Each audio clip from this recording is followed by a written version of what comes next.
আমাদের আজকের আলোচ্য বিষয় সংশোধনের মাস মাহে রমাদান। আর এই গুরুত্বপূর্ণ বিষয় আমরা প্রথমে শায়েখ আপনার কাছে আসব। প্রিয় উপস্থাপক, আপনাকে ধন্যবাদ। বিসমিল্লাহ, আলহামদুলিল্লাহ, ওয়াসসালাতু ওয়াসসালামু আলা রাসূলিল্লাহ ওয়া আলা আলিহি ওয়া আসহাবিহি আজমাইন। রমাদানুল মুবারক সম্পর্কে আলহামদুলিল্লাহ আমরা ধারাবাহিকভাবে অনেক আলোচনা শুনেছি। প্রত্যেকটি আলোচনায় আমাদের জন্য অনেক গুরুত্বপূর্ণ। আজকে আপনি যে বিষয়টা এই মুহূর্তে উপস্থাপন করেছেন, আমার মনে হয় রমাদানুল মুবারকের মূল থিম এই আলোচনার ভিতরে রয়েছে। তা হচ্ছে রমাদানুল মুবারক আসলে শুধুমাত্র আমাদেরকে সাহারি, ইফতারি, এইটার জন্য আসে নাই, আমাদেরকে আসছে হচ্ছে পরিবর্তন করার জন্য। আমরা যদি পরিবর্তন হতে পারি, রমাদান মুবারক যদি আমাদেরকে পরিবর্তন করতে পারে, তাহলেই কিন্তু আমাদের রমাদান মুবারকের সার্থকতা মূল জীবনে ফিরে আসবে।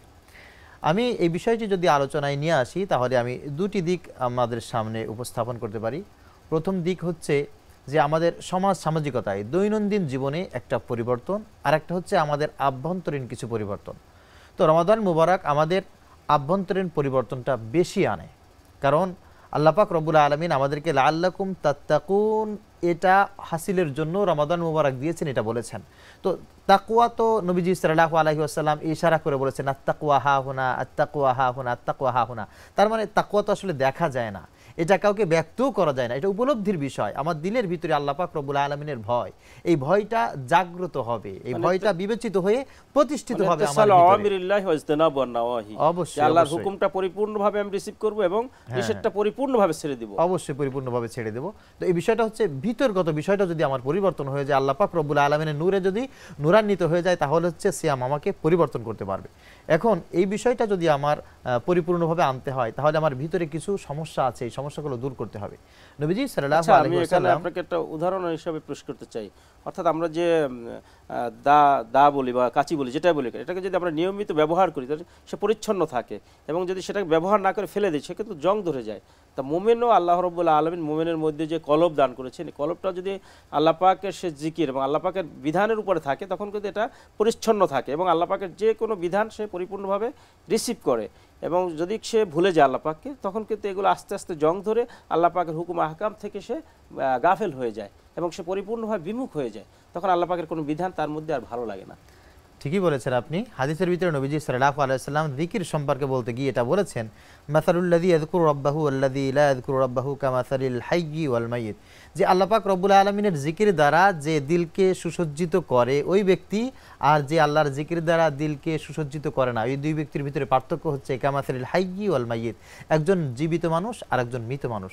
তো আমি যেটা বলতে চাচ্ছিলাম তা হচ্ছে তাকওয়া হাসিল করার জন্য আপনার অন্তরের ভিতরে কিছু রোগ আছে, এই রোগগুলো দূর করতে হবে। নবীজি সাল্লাল্লাহু আলাইহি ওয়াসাল্লাম অন্তরের 10টি রোগের কথা তিনি বর্ণনা করেছেন, যে রোগগুলো ভিতরে এমনভাবে এঁটে থাকে, ভিতরে লুকিয়ে থাকে, যার মাকারে ভিতরে প্রবেশ করে। এইগুলো থাকার পরে একজন মানুষ সালাত আদায়কারী হলেও সে জাহান্নামে চলে যাবে। জিকিরকারী, তেলাওয়াতকারী, হাজি, একজন আলেম, একজন খতিব, দাঈর আল্লাহ যেই হোক না কেন, সে জাহান্নামে চলে যাবে এই রোগগুলো যদি তার দিলের ভিতরে থাকে। নবীজি সাল্লাল্লাহু আলাইহি ওয়াসাল্লাম মনের কিছু রোগের কথা বলেছেন, আত্মার কিছু রোগ। এই রোগগুলো দূর করার জন্য রমাদানুল মুবারকের চাইতে উৎকৃষ্ট আর কিছু হতে পারে না। আপনি যদি রমাদান মুবারকের যে কোনো একটি শুক্রবারের দিকে তাকান, জুমার সালাতের দিকে তাকান, গোটা ঢাকার শহরের এমন কোনো অলি গলি নেই যেখানে আপনি সেজদার জন্য মানুষ তৈরি করে রাখেন, এমন কোনো জায়গা পাবেন না। মসজিদে মসজিদে সব জায়গায় সেজদার জন্য, নামাজের জন্য হিড়িক পড়ে যায়। এবং শুধু তাই না, আপনি যদি মার্কেটে যান, যে দেখবেন যে মহিলারা মাশাআল্লাহ হিজাব পরে আছে, এটা প্রশংসনীয় আমাদের দেশে মুসলিমরা।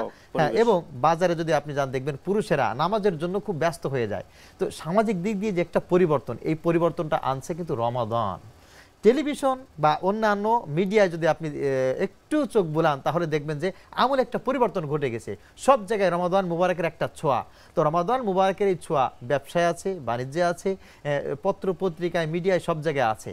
তো এটা কেন আসলো? এটা রমাদান মুবারকে আসলো। আর এটা কি চাই হচ্ছে এই যেভাবে অল্প সময়ের ভিতরে আমরা পরিবর্তন দেখতে পাচ্ছি, গোটা জীবনটাই যেন এই পরিবর্তনে সুন্দর করে আমরা সাজাইতে পারি। আল্লাহ পাক রব্বুল আলামিন সেই জন্যই কিন্তু আমাদেরকে রমাদান মুবারক দিয়েছেন। আর এই পরিবর্তনটা যদি আমাদের ভিতরে না থাকে, কেবলমাত্র সাহারি করলাম, কেবলমাত্র আমি ইফতারি করলাম, আমি একটু ইফতার পার্টি আয়োজন করলাম, ইত্যাদি ইত্যাদি করলাম, নবীজি সাল্লাল্লাহু আলাইহি ওয়াসাল্লাম বলছেন ওই সমস্ত ব্যক্তির জন্য যারা রমাদান মুবারাকে এটা করেছে কিন্তু নিজেকে পরিবর্তন করতে পারে নাই, এর জন্য বদনসিব। মাল্লাম দা আকাল জুর ওয়াল আমাল বি ফালাইসা লিল্লাহি হাজা ফি আইয়াদা তাআমাহু ওয়া শারাবাহু। নবীজি সাল্লাল্লাহু আলাইহি ওয়াসাল্লাম বলেছেন ওই ব্যক্তির কোন সাহারি, ইফতারি, সালাত আল্লাহর কাছে না খেয়ে থাকা কোনো কিছুই দরকার নাই। আল্লাহ চায় যে সে রমাদান মুবারকের শিক্ষাটা নিজের হেড টু ফুট, একেবারে মিনাল মাহাদি ইলাল লাহাদ, তার জন্ম থেকে মৃত্যু পর্যন্ত, পা থেকে মাথা পর্যন্ত গোটা সমাজকে, তার নিজের জিন্দেগিকে রমাদান মুবারকের সৌন্দর্য দিয়ে। জি, আমি আল্লাহ পাক রব্বুল আলামিনের কালামে হাকিম থেকে একটি আয়াত উদ্ধৃতি হিসাবে পেশ করতে চাই। তা হচ্ছে, দেখুন অনেক ক্ষেত্রে আমরা দিলের এই পরিবর্তনকে, আমি একজনকে ভালোবাসি, একজনকে আমি ঘৃণা করি এবং একজনের সিরাত সুরাত আমার দিলের ভিতরে আমি পোষণ করেছি, এটাকে আমরা মূল্যায়ন করতে চাই না বা এটার মূল্য বুঝি না। যে বিষয়টা আমরা আলোচনা করতেছিলাম সংশোধন, এখানে আমি আসলে সমাজের দুই একটা উদাহরণ আমি এই জন্য পেশ করতে চাই। আমরা দেখি লিবাসে, সুরাতে বা বাহ্যিক পরিচয় বিশাল, তার জগৎব্যাপী খ্যাতি আছে, বাহ্যিক বিশাল, সে বুজুর্গ, বিশাল সে শায়েক বা যে নামেই আমরা তাকে মূল্যায়ন করি না কেন, অথচ দেখা যায় যে আত্মীয় স্বজনের হক নষ্ট করছে, এতিমের হক বক্ষণ করছে এবং সে মানুষের প্রতি তার যে প্রতিপত্তি, তার ক্ষমতাকে ব্যবহার করে সে ইসলামী লেবাস থাকার পরেও সে জুলুম করছে, নির্যাতন করছে। এর ব্যাপারে আপনি কি বলবেন? আসলে এই যে কথাগুলো আপনি বললেন, এই গুণ যার ভিতরে থাকবে, নবীজি সাল্লাল্লাহু আলাইহি ওয়াসাল্লাম তাকে উম্মতও বলেন না, আর আল্লাহ পাক রব্বুল আলামিন তাকে বান্দাও বলেন না। এমন কি এমন জায়গায় আল্লাহ পাক রব্বুল আলামিন বলছেন যে এ যেন আমার দিনকে মিথ্যা বলে মনে করে, এ যেন আমার দিনকে ধিক্কার দেয়। তার যে পরিচয়, এটা কোনো কাজে আসবে না, এটা কোনো কাজে আসবে না, কখনো উচিত না। আল্লাহ পাক রব্বুল আলামিন জাহান্নামে যারা যাবে তাদের 4টে গুণের কথা বলেছেন। ইয়াতাসাআলুনা আনিল মুজরিমিন মা সালাকাকুম ফি সাকার। জাহান্নামীদের সাথে বাকবিতণ্ডায় যখন আলোচনায় কথা হবে, তখন জিজ্ঞাসা করা হবে জাহান্নামে কেন আসছো, তুমি তো আমার ভাই ছিলে, একই এলাকায় বসবাস করতাম। তখন সে উত্তর দেবে লাম নাকু মিনাল মুসাল্লিন, আমি নামাজি ছিলাম না, ওয়ালাম নাকু নুতইমুল মিসকিন, অনেক ক্ষেত্রে নামাজ আদায় করলেও আমি এতিম বা মিসকিন যারা আছে এদেরকে আমি খাদ্য দানে উৎসাহিত করিনি, আমি এদের হক আদায় করিনি।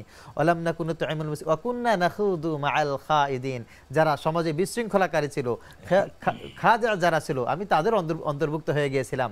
ওয়াকুন্না নুকাযযিবু বিয়াউমিদ্দিন, আমি দিনকে মিথ্যা বলে মনে করেছি। আর এই দিনকে মিথ্যাবাদীর সাথে তুলনা করে তারা আল্লাহ পাক রব্বুল আলামিন সূরা মাউনের ভিতরে বলেছেন আর আইতাল্লাযী ইউকাযযিবু বিদ্দিন, হে নবী আপনি কি তাদেরকে দেখেছেন যারা দিনকে মিথ্যা বলে মনে করে? ফাযালিকাল্লাযী ইয়াদউল বাহ্যিকভাবে দিনকে ব্যবহার করলেও দিনের যেহেতু মূল নির্যাসটা সে ব্যবহার করছে না, গ্রহণ করছে না, এইজন্য সে দিনটাকে একটা খেলা হিসেবে ব্যবহার করেছে, খেলা হিসেবে ব্যবহার করে দিনকে মিথ্যা বলেই মনে করেছে। তো আমি যেটা বলতে চাচ্ছিলাম যে সিয়ামের আসল কাজ হচ্ছে আমাদেরকে পরিবর্তন করা, সিয়াম থেকে সেটা শিক্ষা নেওয়া। আল্লাহ পাক রব্বুল আলামিন বলছেন মা আল্লাফতা বাইনা কুলুবিহিম ওয়ালাকিন্নাল্লাহা আল্লাফা বাইনাহুম। হে নবী, মানুষের আত্মিক যে পরিবর্তন, এই পরিবর্তনটা কিন্তু আপনিও করতে পারেন না, এবং এই পরিবর্তনটা আমি কারোর কাছে রাখিনি, আমি আল্লাহ পাক রব্বুল আলামিন আমার কাছে রেখেছি। আমি আল্লাহ তাআলা যদি কারোর উপরে দয়া করি, মাগফিরাত নাজিল করি, কারোর উপরে ফজল করম দেই, আমি আল্লাহ তাআলা তাকে পরিবর্তন করে দেই, এবং আমি আল্লাহ তাআলার কাছে এটার অনেক বেশি দাম। ওয়ালা ফাদলুল্লাহি আলাইকুম ওয়া রাহমাতুহু মা যাকা মিনকুম মিন আহাদিন আবাদা। আল্লাহ তাআলা বলছেন আমি যাকে ইচ্ছা খুব ভালোবেসে তার উপরে আমি রহম করি, দয়া করি, তাদের উপরে আমি ফজল করি, আমি আল্লাহ তাআলা তাকে একটু পরিবর্তন করে দিই, দিলটা পরিবর্তন করে তাকে দিনের উপরে চলা সহজ করে দেই।